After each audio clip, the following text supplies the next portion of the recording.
Wind in the Willows by Kenneth Grahame. Chapter 1, Part 2, read by Granny Cornwall. Beyond the wild wood comes the wide world, said the rat, and that's something that doesn't matter either to you or me. I've never been there, and I'm never going, nor you either, if you've got any sense at all. Don't ever refer to it again, please. Now then, here's our backwater at last, where we're going to have lunch. Leaving the main stream, they now passed into what seemed at first sight like a little landlocked lake.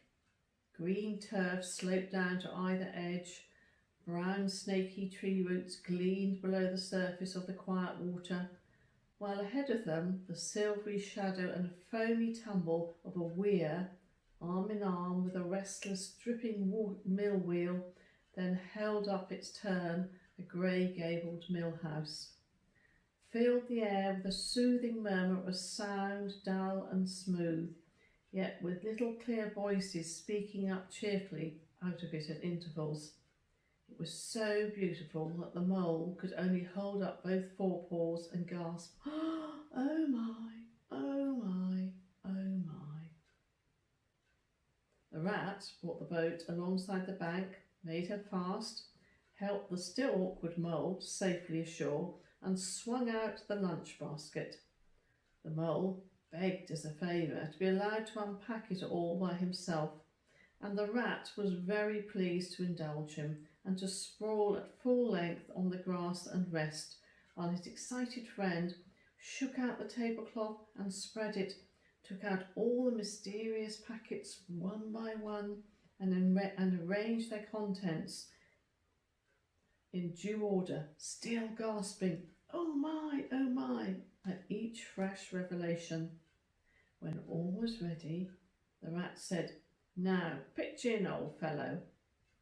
And the mole was indeed very glad to obey, for he had started his spring cleaning at a very early hour that morning, as people will do, and had not paused for bite or sup, and he'd been through a very great deal since that distant time, which now seemed so many days ago.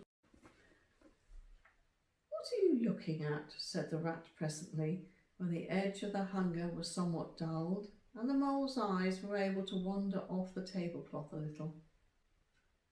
"I was looking," said the mole, "at a streak of bubbles that I see travelling along the surface of the water.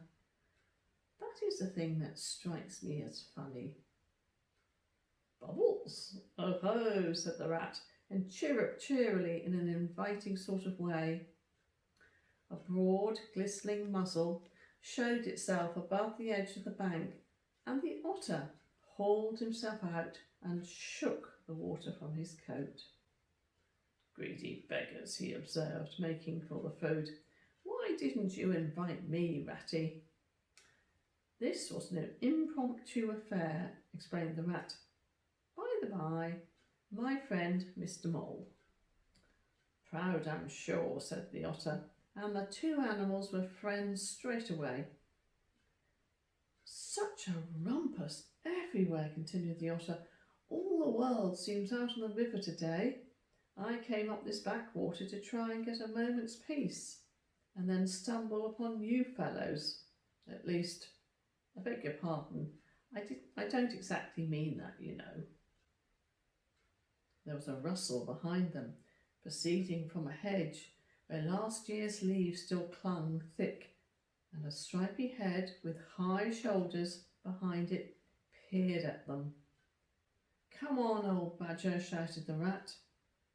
The badger trotted forward a pace or two, then grunted, "Company," and then turned his back and disappeared from view. "That's just the sort of fellow he is," observed the disappointed rat. "Simply hates company. Now we shan't see any more of him today. Well, tell us who's out on the river." "Toad's out for one," replied the otter, "in his brand new waggaboat. New togs, new everything." The two animals looked at each other and laughed. Once it was nothing but sailing, said the rat, and then he tired of that and took to punting. Nothing would please him but to punt all day and every day, and a nice mess he made of it. Last year it was houseboating, and we all had to go and stay with him in his houseboat and pretend we liked it. He was going to spend the rest of his life in a houseboat. It's all the same. Whatever he takes up, he gets tired of it and starts on something fresh. Such a good fellow too, remarked the otter reflectively, but no stability, especially in a boat. From where they sat, they could get a glimpse of the main stream across the island that separated them, and just then a wagga-boat flashed into view. The rower, a short, stout figure, splashing badly and rolling a good deal, was working his hardest. The rat stood up and hailed him, but Toad, for it was he, shook his head and settled sternly to his work. "He'll be out of the boat in a minute if he rolls like that," said the rat, sitting down again. "Of course he will," chuckled the otter. "Did I ever tell you that good story about Toad and the lockkeeper? It happened this way. Toad..." An errant mayfly swerved unsteadily above the current that affects the young mayflies, and with a swirl of water and a dot, the mayfly was visible no more. Neither was the otter. But again there was a streak of bubbles on the surface of the river. The rat hummed a tune, and the mole recollected that animal etiquette forbade any sort of comment on the sudden disappearance of one's friends at any moment for any reason at all.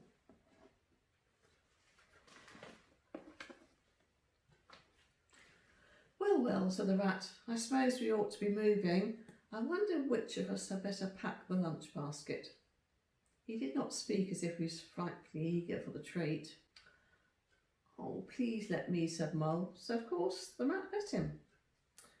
Packing the basket was not quite such pleasant work as unpacking the basket. It never is. But the mole was bent on enjoying everything, and although just when he got the basket packed and strapped up tightly, he saw a plate staring up at him from the grass, and when the job had been done again, the rat pointed out a fork, which anybody ought to have seen, and last of all, behold, the mustard pot, which he had been sitting on without knowing it. Still, somehow, the things got finished at last without much loss of temper. The afternoon sun was getting low as the rat sculled gently homewards in a dreamy mood, murmuring poetry things over to himself and not paying much attention to Mole. But Mole was very full of lunch and self-satisfaction and pride, and already quite at home in a boat. So he thought, and was getting a bit restless besides, and presently he said, "Ratty, please, I want to row now." The rat shook his head with a smile. "Not yet, my young friend," he said. "Wait till you've had a few lessons. It's not so easy as it looks." The mole was quiet for a minute or two, but he began to feel more and more jealous of rats sculling so strongly and so easily along, and his pride began to whisper that he could do it every bit as well. He jumped up and seized the sculls so suddenly that Rat, who was gazing out over the water and saying some more poetry things to himself, was taken by surprise and fell backwards off his seat with his legs in the air for the second time, while the triumphant Mole took his place and grabbed the sculls with entire confidence. "Stop it, you silly ass," cried the rat from the bottom of the boat. "You can't do it, you'll have us over." The mole flung his sculls back with a flourish and made a great dig at the water. He missed the surface altogether with his legs, flew up above his head, and found himself lying on the top of the prostrate rat. Greatly alarmed, he made a grab at the side of the boat, and the next minute, splosh! over went the boat and he found himself struggling in the river. Oh my, how cold the water was, and oh, how very wet it felt. How it sang in his ears as he went down, down, down. How bright and welcome the sun looked as he rose to the surface, coughing and spluttering. How black was his despair when he felt himself sinking again. Then a firm paw gripped him by the back of the neck. It was Rat, and he was evidently laughing. The mole could feel him laughing right down his arm, through his paw, and so into his mole's neck. The rat got hold of a skull and shoved it under the mole's arm, and then he did the same by the other side, and swimming behind, propelled the helpless animal to shore, hauled him out and set him down on the bank, a squashy, pulpy lump of misery. When the rat had rubbed him down a bit and wrung some of the wet out of him, he said, "Now then, old fellow, trot up and down the towpath as hard as you can till you're warm and dry again while I dive for the lunch basket." So the dismal mole, wet without and ashamed within, trotted about till he was fairly dry, while the rat plunged into the water again, recovered the boat, righted her and made her fast, fetched his floating property to shore by degrees, and finally dived successfully for the lunch basket and struggled to land with it. When all was ready for a start once more, the mole, limp and dejected, took his seat in the stern of the boat, and as they set off, he said in a low voice, broken with emotion, "Ratty, my generous friend, I am very sorry indeed for my foolish and ungrateful conduct.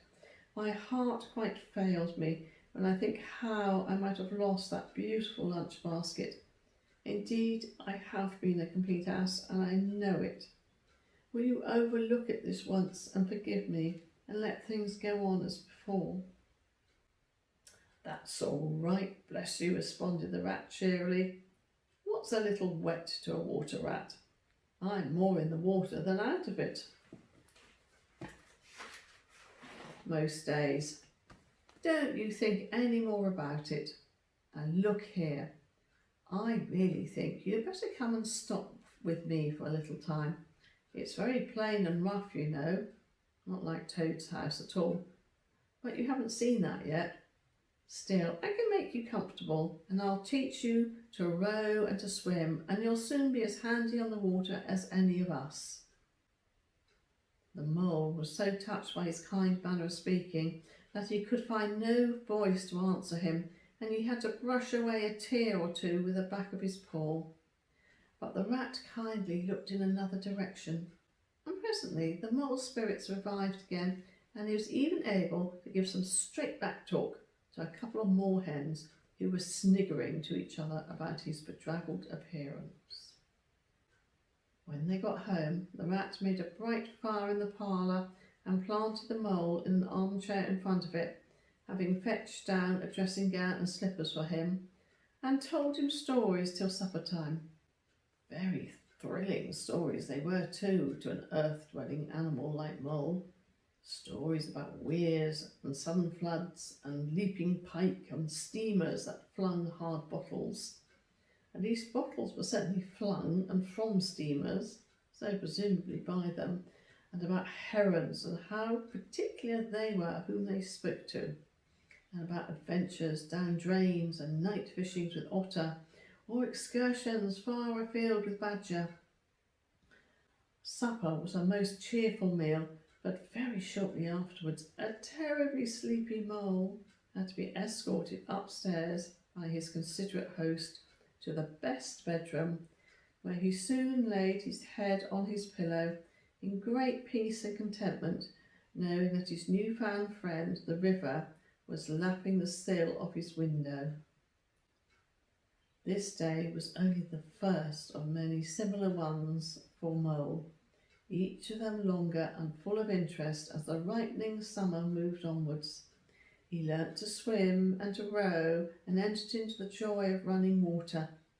and with his ear to the reed stems, he caught at intervals something of what the wind went whispering so constantly among them. The end.